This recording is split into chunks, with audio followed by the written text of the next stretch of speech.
بسم اللہ الرحمن الرحیم۔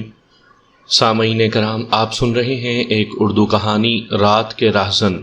یہ اس سلسلے کی پہلی قسط ہے۔ مجھے امید ہے آپ کو میری یہ کاوش پسند آئے گی۔ آپ نے اگر ابھی تک میرا چینل مائی وائس سبسکرائب نہیں کیا تو ابھی میرے چینل کو سبسکرائب کر کے بیل نوٹیفیکیشن آن کر لیجئے تاکہ آنے والی ہر نئی کہانی کی اطلاع بر وقت آپ تک پہنچ سکے۔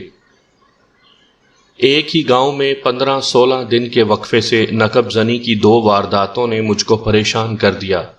وہ علاقہ ڈکیتی کی وارداتوں کے لیے مشہور تھا، لیکن نقب زنی بہت کم ہوتی تھی۔ نقب زنی کی بابت آپ جانتے ہوں گے کہ مکان کے پچھواڑے کی دیوار میں زمین کے ساتھ اتنا بڑا سوراخ کیا جاتا ہے جس میں سے ایک آدمی لیٹ کر گزر سکتا ہے اور اس میں سے بڑے سائز کا ٹرنک باہر نکالا جا سکتا ہے۔ آپ کو یہ بھی معلوم ہوگا کہ نقب زنی کی واردات گھر بھیدی کے بغیر نہیں کی جا سکتی۔ گھر بھیدی ڈاکوؤں کو بتاتا ہے کہ ٹرنک وغیرہ فلاں کمرے میں رکھے ہوئے ہیں۔ ڈاکو نقب لگا کر سیدھے اس کمرے میں پہنچتے ہیں اور ٹرنک اٹھا کر دیوار کے سوراخ میں سے باہر لے آتے ہیں۔ آج کل نقب زنی کا طریقہ واردات کہیں بھی دیکھنے میں نہیں آتا۔ اس کی وجہ یہ ہے کہ مجرموں کو علاقے کی پولیس کی مدد حاصل ہوتی ہے۔ ایک وجہ یہ بھی ہے کہ آج کل ریوالور، سٹین گن وغیرہ جیسے ہتھیار عام ہو گئے ہیں۔ دن کے وقت بھی ڈاکو کسی گھر میں جا گھستے ہیں اور ریوالور، سٹین گن یا کلاشنکوف کی نالی پر گھر والوں سے چابیاں اور رہنمائی حاصل کر لیتے ہیں۔ اتنی سہولتیں حاصل ہوں تو نقب لگانے کی تکلیف کرنے کی کیا ضرورت؟ نقب زنی ماہروں کا کام تھا، بعض تجربے کار ڈاکو بھی نقب نہیں لگا سکتے تھے۔ نقب زنی کی ایک واردات میرے تھانے میں زیر تفتیش تھی۔ میرے پاس اس واردات کا صرف یہ سراغ تھا کہ ملزم اپنے کھرے پیچھے چھوڑ گئے تھے۔ 15-16 دنوں بعد اسی گاؤں میں نقب زنی کی ایک اور واردات کی رپورٹ آ گئی۔ میں جب موقع پر پہنچا تو کھوجی نے سب سے پہلے جو بات بتائی وہ یہ تھی کہ 2 کھرے انہی ملزموں کے ہیں جنہوں نے پہلی واردات کی ہے۔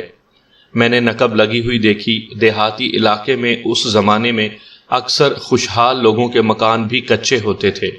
پکے مکانات یعنی اینٹوں کے بنے ہوئے ان زمینداروں کے ہوتے تھے جن کو آپ دولت مند زمیندار کہہ سکتے ہیں، یا ہندو ساہوکاروں کے مکان پکے ہوتے تھے۔ یہ دونوں مکان جن میں نقب لگی تھی اینٹوں کے بنے ہوئے تھے۔ اس سے آپ اندازہ کر سکتے ہیں کہ دونوں خاندان بہت امیر تھے۔ میں اب دوسرے مکان میں لگی ہوئی نقب بہت غور سے دیکھ رہا تھا اور اس کو پہلی یعنی دوسرے مکان والی نقب کے ساتھ ملا رہا تھا۔ میں نے دیکھا کہ دونوں سوراخوں یا اس کو شگاف کہہ لیں ایک جیسے تھے۔ میں آپ کو تفصیلات نہیں سمجھا سکتا، یہ تجربے کار نگاہوں کا کام ہے۔ عام لوگوں کی نگاہوں میں ہر نقب ایک جیسی ہوتی ہے۔ دوسری نقب کو مزید غور سے دیکھنے کی ضرورت تو نہیں تھی۔ یہ تو کھروں سے پتہ لگ گیا تھا کہ دونوں وارداتوں کے ملزم ایک ہی ہیں۔ دونوں وارداتوں میں صرف ایک ٹرنک گیا تھا۔ دونوں ٹرنکوں میں دونوں گھروں کی ایک لڑکی کا زیور تھا۔ رقم بھی تھی اور ریشمی کپڑے بھی تھے۔ دونوں لڑکیوں کی شادی ہونے والی تھی۔ یہ ان کا زیور اور کپڑے تھے۔ دونوں وارداتوں میں ایسے ہی ہوا کہ ڈاکو نقب لگا کر اندر آئے اور ان ٹرنکوں کے اوپر رکھے ہوئے ٹرنک اور سوٹ کیس اتار کر نیچے رکھے اور مال والے ٹرنک اٹھا کر لے گئے۔ نقب، ڈکیتی، سرقہ کی تفتیش اور سراغ رسانی بہت ہی مشکل ہوتی ہے۔ یہ وارداتیں پیشہ ور کیا کرتے تھے، اس لیے پیشہ وروں کو ہی شامل تفتیش کیا جاتا ہے اور ان سے پوچھ گچھ کا دوسرا بلکہ تیسرا طریقہ اختیار کیا جاتا ہے جس کو 3rd ڈگری کہتے ہیں، یعنی ایذا رسانی۔ مخبروں سے بھی کام لیا جاتا ہے۔ مدد صرف ان مخبروں سے ملتی ہے جو خود جرائم پیشہ ہوتے ہیں، مگر ان سے سراغ لینا بھی بہت مشکل ہوتا تھا۔ اس مشکل کی وجہ یہ تھی کہ یہ لوگ ایک دوسرے کو دھوکہ نہیں دیتے تھے۔ جب سے پہلی واردات ہوئی تھی میرے تھانے میں ہر وقت رونق لگی رہتی تھی۔ سارے علاقے کے مشتبہ لوگوں کو تھانے بلایا جاتا تھا۔ ان میں سے 3-4 آدمی ہر وقت تھانے میں موجود رہتے اور ان سے پوچھ گچھ کا سلسلہ جاری رہتا تھا۔ رات کو ان کی چیخو پکار تھانے کے احاطے کے باہر تک سنائی دیتی تھی۔ میرے تھانے کے علاقے میں 3 مشہور نقب زن تھے اور تینوں سزا یافتہ تھے۔ ان کو میں نے دوسری واردات ہو جانے تک تھانے میں بٹھایا ہوا تھا۔ دوسری واردات ہو گئی تو یہ تینوں بار بار مجھ کو کہنے لگے کہ ہم تھانے میں ہیں اور واردات ہو گئی ہے، اب بتائیں کہ یہ کس نے کی ہے۔ میں خود پریشان ہو گیا کہ نقب زنی کے استاد تو میرے پاس بیٹھے ہوئے تھے۔ میں نے ان تینوں کو الگ الگ کر کے اس سوال پر پھینٹی لگانی شروع کر دی کہ مجھ کو یہ بتاؤ کہ تمہارے کون کون سے شاگرد ہیں جنہوں نے یہ کام جاری رکھا ہوا ہے۔ وہ انکار کرتے رہے۔ قصہ مختصر یہ کہ پہلی واردات کا ذرا سا بھی کھرا کھوج نہیں ملا تھا کہ دوسری واردات ہو گئی۔ ان سب پیشہ وروں میں سے کسی نے بھی اقبال نہ کیا تھا، نہ میری مدد کی تھی۔ دوسری واردات کی تفتیش بھی ایسی ہی ہونی تھی، لیکن میں ناکام ہو چکا تھا۔ ملزم نہ ملنے کی وجہ ایک یہ بھی ہو سکتی تھی کہ نقب زن کسی دوسرے علاقے سے آئے تھے اور ان کا گھر بھیدی پہلے سے یہاں موجود تھا۔ لیکن سوال یہ پیدا ہوا، کیا دونوں گھروں میں ایک ہی گھر بھیدی تھا یا وہ دو تھے؟ میں نے دونوں گھروں کے نوکر اور ان کے گھروں میں تھوڑے تھوڑے وقت کے واسطے کام کرنے والوں کو بھی تھانے میں بٹھایا ہوا تھا۔ اب مجھ کو بہت گہرا اترنے کی ضرورت تھی۔ یہ بات بالکل صاف ہو چکی تھی کہ ڈاکوؤں کو گھر بھیدی کی رہنمائی حاصل تھی۔ اگر ایسا نہ ہوتا تو ڈاکو صرف ایک ایک ٹرنک بما تالے یعنی مقفل لے کر نہ جاتے۔ دونوں گھروں میں سے ایک سے زائد ٹرنک غائب ہوتے اور کہیں نہ کہیں راستے میں ایسے ٹرنک پڑے مل جاتے جو ان کے کام کے نہیں تھے۔ یہ دیکھا گیا ہے کہ ٹرنکوں والے کمروں میں مرد نوکر نہیں جایا کرتے اور گھروں کی عورتیں کسی کو پتہ نہیں چلنے دیا کرتی کہ وہ زیور اور رقم کہاں رکھتے ہیں۔ نوکرانیاں ٹرنکوں والے کمروں تک جاتی ہیں، گھر کی عورتیں ان سے زیادہ محتاط رہتی ہیں، لیکن گھروں میں کام کرنے والی عورتیں اتنی چالاک اور ہوشیار ہوتی ہیں کہ وہ بڑے بڑے گھروں کی عورتوں کے ساتھ سہیلیوں جیسی بے تکلفی پیدا کر لیتی ہیں اور ان کی رازدان بھی بن جاتی ہیں۔ میں نے گاؤں کی ایسی 3 عورتوں کو تھانے میں بٹھایا ہوا تھا، لیکن وہ ہاتھ جوڑنے، منتیں کرنے اور رونے کے سوا کوئی جواب نہیں دیتی تھی۔ ان میں سے ایک عورت پر مجھ کو شک تھا۔ میں نے عورتوں پر ابھی تشدد شروع نہیں کیا تھا۔ اب ایک کے بجائے ایک ہی جیسی دونوں وارداتوں کی تفتیش اکٹھی شروع ہو گئی۔ میں آپ کو ساری تفصیل اور باریکیاں نہیں سنا رہا۔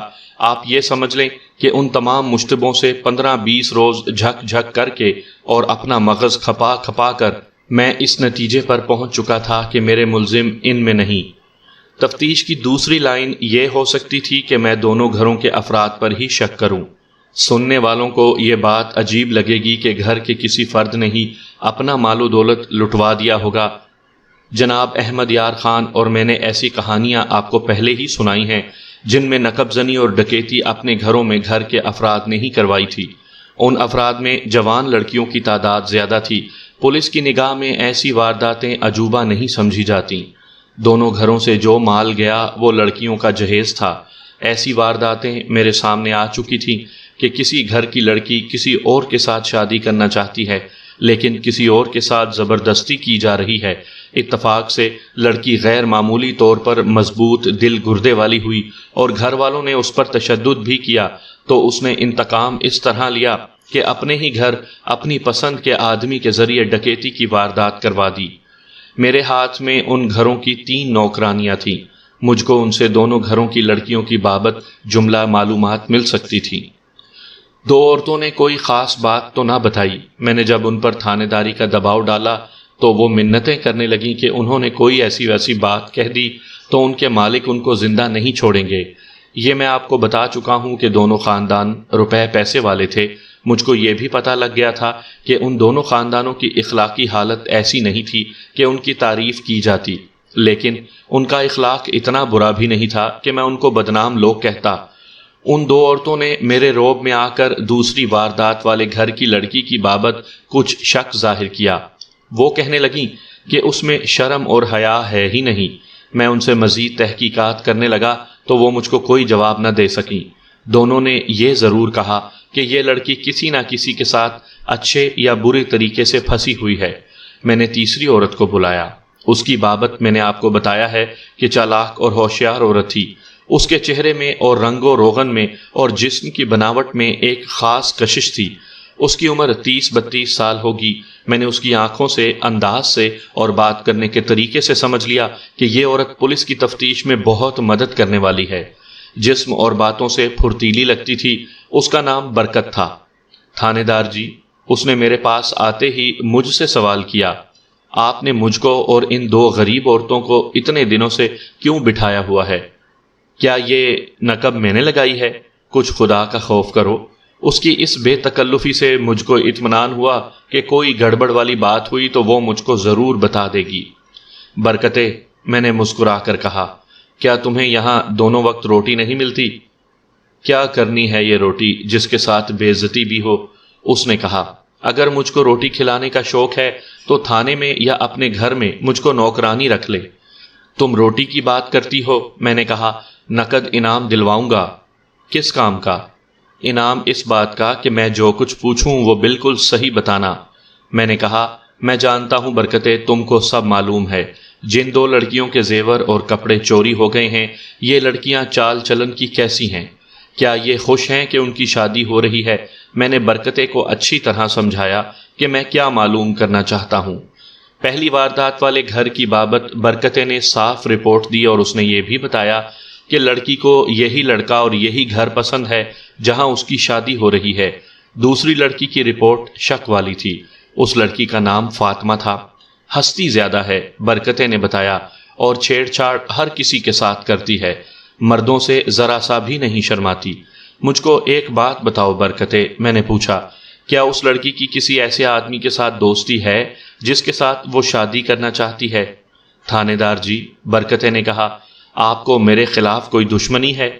آپ مجھ سے سچی باتیں سننا چاہتے ہیں، لیکن آپ شاید نہیں جانتے کہ گاؤں کے چودھریوں کے گھروں کی باتیں ظاہر کر دینے کی مجھ کو سزا کیا ملے گی۔ میں نے اس کو یقین دلایا کہ یہ کسی کو پتہ ہی نہیں چلے گا کہ اس نے مجھ کو کچھ بتایا ہے۔ اس نے یہ انکشاف کیا کہ فاطمہ کے تعلقات ایک آدمی کے ساتھ ہیں جس کی عمر 23-24 سال تھی۔ اس کا نام مشتاق یا اشتیاق تھا، میں اس کو مشتاق کہوں گا۔ اس کی ابھی شادی نہیں ہوئی تھی۔ ان کے درمیان برکتے رابطے کا کام کرتی تھی۔ فاطمہ نے برکتے کو کئی بار بتایا تھا کہ وہ مشتاق کے سوا کسی اور کو قبول نہیں کرے گی۔ برکتے کو معلوم نہیں تھا کہ ان دونوں کی محبت پاکیزہ تھی یا کیسی تھی۔ اس نے مجھ کو بتایا کہ وہ دونوں ایک دوسرے کی محبت میں پاگل ہو گئے ہیں۔ لیکن فاطمہ کی تو شادی ہو رہی ہے، میں نے کہا۔ ابھی دن مقرر نہیں ہوا، برکتے نے جواب دیا۔ فاطمہ مان نہیں رہی۔ دیہات میں اتنی آزادی تو لڑکیوں کو آج بھی حاصل نہیں کہ شادی کے معاملے میں ماں باپ کی پسند کو قبول نہ کریں۔ اس زمانے میں تو کوشش یہ ہوتی تھی کہ لڑکی کو پتہ ہی نہ لگے کہ اس کی شادی کس کے ساتھ کی جا رہی ہے۔ یہ الگ بات ہے کہ لڑکیوں کو پتہ لگ جاتا تھا۔ وہ اپنے منگیتر کے ماں یا باپ کا نام بھی اپنی زبان پر نہیں لاتی تھیں۔ محبت خواہ پاک ہو، اتنا بڑا جرم سمجھا جاتا تھا کہ اس کی سزا موت بھی ہو سکتی تھی۔ فاطمہ کے خاندان جیسے امیر زمیندار خاندانوں میں قابل اعتراض تعلقات بھی چلتے تھے، لیکن لڑکیوں کو اپنی پسند کی پھر بھی اجازت نہیں تھی۔ فاطمہ کی بابت برکتے نے بتایا کہ اس کو باپ اور بڑے بھائی نے بہت مارا پیٹا تھا۔ کیا فاطمہ نے ان کو بتایا تھا کہ وہ مشتاق کو چاہتی ہے؟ بتا چکی ہے، برکتے نے جواب دیا۔ نہ بتاتی تو بھی سب کو پتا تھا۔ مشتاق کو کسی نے کچھ نہیں کہا؟ کہا کیوں نہیں؟ برکتے نے کہا، مشتاق ان کی برادری کا لڑکا ہے۔ اس کو اس کے ماں باپ نے گھر سے نکال دینے کی دھمکی دی تھی اور خون خرابہ ہوتے ہوتے رہا تھا۔ فاطمہ اپنی سہیلیوں کو یا اپنی کسی سب سے زیادہ عزیز سہیلی کو بتاتی ہوگی کہ اب وہ کیا کرے گی؟ میں نے کہا، سارے گاؤں کی لڑکیاں اس کی سہیلیاں ہیں، برکتے نے بتایا، لیکن وہ دل کے راز کی باتیں صرف میرے ساتھ کیا کرتی ہے۔ وہ صاف کہتی ہے کہ میں مشتاق کے ساتھ گھر سے بھاگ جاؤں گی۔ تمہیں یہ بھی معلوم ہوگا کہ مشتاق کیا کہتا ہے؟ میں نے پوچھا، کیا وہ اتنا دلیر ہے کہ فاطمہ کو گھر سے بھگا کر کہیں لے جائے؟ تھانے دار جی، برکتے نے کہا، آپ دلیری کی بات کرتے ہیں؟ وہ تو جیسے اپنے باپ کا ہے ہی نہیں، سخت لڑاکا اور دلیر جوان ہے۔ اس کے جسم میں گھوڑے جیسی طاقت ہے۔ وہ تو فاطمہ کو اٹھا کر لے جائے۔ یہ دلکش عورت جس کا نام برکت تھا اور پیشہ اونچے گھرانوں میں نوکری چاکری اور خدمت گزاری تھا، مجھ کو ملزموں کے قریب لے گئی تھی۔ میں نے اس سے اور بھی کئی باتیں پوچھیں، لیکن جو میں معلوم کرنا چاہتا تھا وہ بات اس کے منہ سے نہ نکلی۔ وہ بہت نیچی سطح کی عورت تھی۔ میں اس سے یہ رائے نہیں لینا چاہتا تھا کہ مشتاق نے فاطمہ کی رضامندی سے اس کے گھر میں نقب زنی کی واردات کی ہے یا کروائی ہے۔ یہ پتہ لگانے کے واسطے میرے پاس دوسرے ذرائع موجود تھے۔ میں نے فاطمہ کو سختی سے کہا کہ میرے ساتھ اس کی جو باتیں ہوئی ہیں ان کا وہ کسی کے ساتھ ذکر نہ کرے۔ مجھ کو یہ اطمینان ہو رہا تھا کہ میں نے دوسری واردات کا سراغ لگا لیا تو پہلی واردات کے ملزم بھی پکڑے جائیں گے، اس واسطے کہ دونوں وارداتوں کے موقع پر کھرے ایک جیسے تھے۔ دیہات میں تو 90% کھرے ایک ہی جیسے ہوتے تھے، سب ایک ہی قسم کی دیسی جوتیاں پہنتے تھے، پھر بھی کھوجی ان میں فرق معلوم کر لیتے تھے۔ لیکن وارداتوں والے کھروں میں ایک کھرا بالکل الگ تھلگ تھا، یہ دیسی جوتی کا نہیں تھا، یہ شوز کا تھا یا گرگابی کا۔ اس سے یہ ظاہر ہوتا تھا کہ یہ ملزم شوقین مزاج ہے۔ اس سے یہ اندازہ بھی ہوتا تھا کہ یہ بڑے پیمانے کی وارداتیں کرنے والا آدمی ہے۔ دیہات میں گرگابی خوشحالی کی علامت تھی۔ میں نے پہلی واردات کی تفتیش میں نمبردار، ذیلدار وغیرہ کی مدد لی تھی، لیکن اس وقت میرے سامنے کوئی واضح لائن نہیں تھی۔ اب برکت نے ایک بڑی صاف لائن دے دی تھی۔ ایک مشکل یہ تھی کہ نمبردار بھی اسی برادری کا تھا اور ذیلدار بھی۔ 2 سفید پوش تھے، ان کا تعلق بھی اسی برادری کے ساتھ تھا۔ میں نے نمبردار کو اپنے پاس بٹھایا۔ فاطمہ کے گھر کے ساتھ تمہارا کوئی خون کا رشتہ ہے؟ میں نے اس سے پوچھا۔ جی ہاں، اس نے جواب دیا، رشتہ خون کا ہے لیکن ذرا دور کا ہے۔ آپ نے فاطمہ کا نام کیوں لیا ہے؟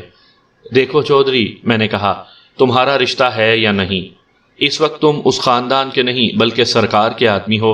میں جو پوچھوں وہ بالکل ٹھیک بتانا۔ تم جانتے ہو کہ تفتیش کس طرح ہوتی ہے۔ میں نے گاؤں کے بہت سے لوگوں سے باتیں معلوم کرنی ہیں۔ اگر مجھ کو پتہ چل گیا کہ تم نے کوئی بات چھپائی ہے تو اپنی سزا سوچ لو، میں تمہاری نمبرداری نہیں رہنے دوں گا۔ وہم نہ کریں سرکار، اس نے خوشامدی لہجے میں کہا۔ آپ پوچھیں تو صحیح، فاطمہ کے بارے میں کیا کہتے ہو؟ میں اس کو پاگل تو نہیں کہتا سرکار، نمبردار نے جواب دیا، اس کا دماغ صحیح معلوم نہیں ہوتا۔ لوگ کہتے ہیں کہ اس لڑکی میں شرم و حیا ہے ہی نہیں۔ اصلی بات یہ ہے سرکار کہ وہ جانتی ہی نہیں کہ شرم اور حیا کسے کہتے ہیں۔ میں آپ کو لمبی چوڑی تفصیل نہیں سنا رہا۔ نمبردار نے جب فاطمہ کی عادتیں اور حرکتیں بیان کی تو میری رائے بھی یہی ہو گئی کہ لڑکی کا یا تو دماغ صحیح نہیں یا مشتاق کی محبت اور ماں باپ کی مار پٹائی نے اس کا دماغ صحیح رہنے نہیں دیا۔ لیکن نمبردار کہتا تھا کہ لڑک پن میں بھی فاطمہ کی ذہنی حالت ایسی ہی تھی۔ میں نے نمبردار سے فاطمہ اور مشتاق کے تعلقات یا محبت کی بابت پوچھا۔ یہ لڑکا ٹھیک ٹھاک ہے سرکار، اس نے کہا، لیکن ہٹ کا اتنا پکا اور ڈھیٹ ہے کہ جہاں اس کا دماغ اٹک گیا وہاں سارے گاؤں کا مقابلہ کرے گا اور ہٹے گا نہیں۔ فاطمہ کے ساتھ اس کا تعلق بڑا گہرا ہے اور اس تعلق نے اس کو اور زیادہ ڈھیٹ اور بے وقوف بنایا ہوا ہے۔ چودھری مہردین، میں نے کہا، تم عمر رسیدہ اور سیانے آدمی ہو، فاطمہ اور مشتاق نادان عمر میں ہیں۔ تم کہتے ہو کہ فاطمہ کا دماغ صحیح نہیں اور مشتاق کا دماغ اس کی محبت میں صحیح نہیں رہا۔ اگر میں یہ کہوں کہ فاطمہ اور مشتاق گاؤں سے بھاگ جانا چاہتے ہیں اور یہ ان کا پکا ارادہ ہے اور دونوں نے مل کر فاطمہ کی شادی کا بنا ہوا زیور اور اس کے کپڑے چوری کیے ہیں، تو تم کیا کہو گے؟ سچ پوچھیں سرکار، نمبردار نے کہا، تو میں کہوں گا کہ مشتاق اس سے زیادہ خطرناک کام کر سکتا ہے، لیکن بغیر ثبوت کے میں کیا کہہ سکتا ہوں۔ لیکن سرکار، ذرا اس بات پر غور کریں کہ فاطمہ اپنا زیور اور اپنے کپڑے غائب کروانا چاہتی تو وہ آسانی سے زیور، رقم اور 2-3 جوڑے کپڑے چھوٹی سی گٹھڑی میں باندھ کر غائب کر سکتی تھی۔ نقب لگانے کی مصیبت سر لینے کی کیا ضرورت تھی؟ نقب یہ شک ڈالنے کے لیے لگوائی گئی ہے کہ ملزم باہر کے آدمی ہیں، میں نے کہا۔ مشتاق کی یاری کسی چور یا ڈاکو کے ساتھ ہوگی۔ وہ تو ہے، نمبردار نے کہا، اس کی یاری کسی شریف آدمی کے ساتھ ہے ہی نہیں۔ اس کے سب یار بدماش ہیں، جن میں 2 10 نمبریے ہیں۔ ان کے نام لو، میں نے کہا، اور یہ بتاؤ کہ ان میں کوئی ایسا بھی ہے جو چوری ڈکیتی کی وارداتیں کرتا ہو۔ اس نے 2 نام بتائے۔ میں نے ان کی بابت تفصیل پوچھی تو پتہ چلا کہ انہوں نے نقب زنی جیسا بڑا جرم کبھی نہیں کیا اور شاید ان میں اتنی ہمت بھی نہیں تھی۔ پھر بھی میں نے ان کے نام لکھ لیے۔ نمبردار کو میں نے کہا کہ مشتاق کو اور ان دونوں آدمیوں کو تفتیش کے واسطے حاضر کرے۔ میں نے اس کو بڑی سختی سے کہا کہ وہ کسی کو نہ بتائے کہ میری اس کے ساتھ کیا باتیں ہوئی ہیں۔ سامعین کرام، یہ تفتیشی داستان محبوب عالم کی بیان کردہ ہے۔ نمبردار کے جانے کے بعد میں نے ذیلدار کو بلایا۔ یہ شخص نمبردار کی نسبت کچھ زیادہ عقل والا تھا اور ویسے بھی معزز آدمی تھا۔ اس کے ساتھ بھی میری وہی باتیں ہوئیں جو نمبردار کے ساتھ ہوئی تھیں۔ اس نے فاطمہ اور مشتاق کے چال چلن، عادتوں اور ان کے آپس کے تعلقات کی بابت وہی باتیں کی جو نمبردار کر چکا تھا۔ یہ ذیلدار اسی برادری کا فرد تھا، لیکن سرکار کے ساتھ اس کی وفاداری زیادہ تھی۔ باتوں باتوں میں اس نے ایک دو باتیں فالتو بتا دیں۔ مشتاق اور فاطمہ کی شادی ہو سکتی تھی، ذیلدار نے کہا، لیکن مشتاق کے والدین نے فاطمہ کا رشتہ مانگا ہی نہیں۔ وجہ یہ ہے کہ فاطمہ دیکھنے میں بہت خوبصورت ہے، لیکن بچپن سے ہی اس کو کوئی ذہنی عارضہ ہے۔ کسی گھر میں ماتم ہو تو فاطمہ کے والدین اس کو ماتم والے گھر نہیں جانے دیتے۔ یہ لڑکی میت کے پاس کھڑے ہو کر بھی ہنس پڑتی ہے۔ مشتاق کے والدین اس قسم کی لڑکی کو بہو بنا کر اپنے گھر میں نہیں لا سکتے تھے۔ اب بھی تو اس کی شادی کسی کے ساتھ ہو رہی ہے، میں نے کہا۔ کیا لڑکے والے اس کو نہیں جانتے؟ جانتے ہیں جی، ذیلدار نے جواب دیا۔ یہ ساتھ والے گاؤں کے رہنے والے ہیں، ہماری برادری کا ہی گھرانہ ہے، لیکن ذرا کمزور لوگ ہیں، اور لڑکا بھی جسمانی طور پر ذرا نقص دار ہے، ایک ٹانگ کھینچ کر چلتا ہے، اور چہرے مہرے سے بھی کوئی خاص نہیں۔ برادری سے اس کو یہی رشتہ مل سکتا تھا۔ میں نے اس سے بھی رائے پوچھی کہ یہ کہاں تک ممکن ہے کہ مشتاق اور فاطمہ نے یہ واردات خود ہی کروائی ہے۔ اس نے بھی نمبردار جیسا جواب دیا۔ فاطمہ چال چلن کی کیسی ہے؟ کچھ نہ پوچھو جناب، ذیلدار نے برا سا منہ بنا کر جواب دیا۔ جو لڑکی اپنے نوکر کے ساتھ لگی رہی ہے اس کا چال چلن کیا پوچھتے ہو؟ آپ لوگوں نے روکا نہیں؟ صرف روکا ہی نہیں، اس نے جواب دیا، اس کی ہڈیاں توڑ کر گاؤں سے نکالا تھا۔ وہ تھا تو نوکر چاکر، لیکن مشتاق جیسا خوبصورت جوان تھا، اور وہ اپنے آپ کو نوکر سمجھتا ہی نہیں تھا۔ چھوٹی ذات کا آدمی بڑی ذاتوں کے کان کترتا تھا۔ اس کی وجہ یہ تھی کہ وہ فاطمہ کے باپ کا خاص آدمی تھا۔ ذیلدار نے جب اس نوکر کی بابت چھوٹی چھوٹی اور بڑی بڑی باتیں بتانی شروع کیں تو مجھ کو خیال آیا کہ یہ نوکر بھی میرا اتنا ہی مشتبہ ہے جتنا مشتاق ہے۔ مجھ کو بتایا گیا کہ اس کا یارانہ مشکوک اور نامی گرامی بدماشوں اور ڈکیتوں کے ساتھ بھی تھا۔ اس طرح اور بھی بہت سی باتیں بتائی گئیں تو میں نے ذیلدار سے پوچھا کہ وہ اب کہاں ہے اور اس کو یہاں سے نکلے ہوئے کتنا عرصہ ہو گیا ہے۔ اس کو یہاں سے نکلے ہوئے 2-2.5 مہینے ہوئے ہیں، ذیلدار نے جواب دیا، اور ایک گاؤں کا نام لے کر اس نے کہا وہ وہاں رہتا ہے، اور جناب پردے کی بات ہے کہ اس کو کسی خانقاہ یا میلے پر فاطمہ کے ساتھ دیکھا گیا تھا۔ کیا مشتاق کو معلوم نہیں؟ میں کچھ کہہ نہیں سکتا جناب، ذیلدار نے کہا۔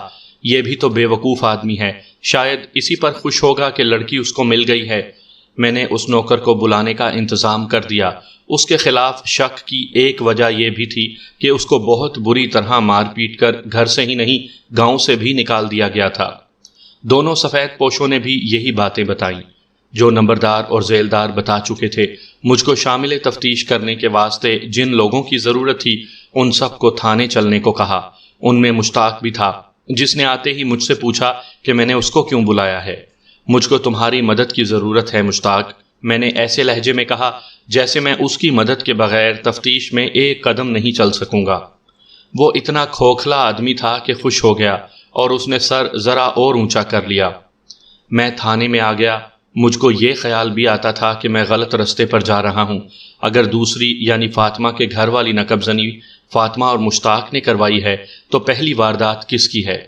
میں اپنے آپ کو اس خیال سے تسلی دیتا تھا کہ پہلی واردات پیشہ ور نقب زنوں نے کی ہے اور دوسری واردات انہی سے کرائی گئی ہے اور مشتاق کی ان کے ساتھ دوستی ہوگی۔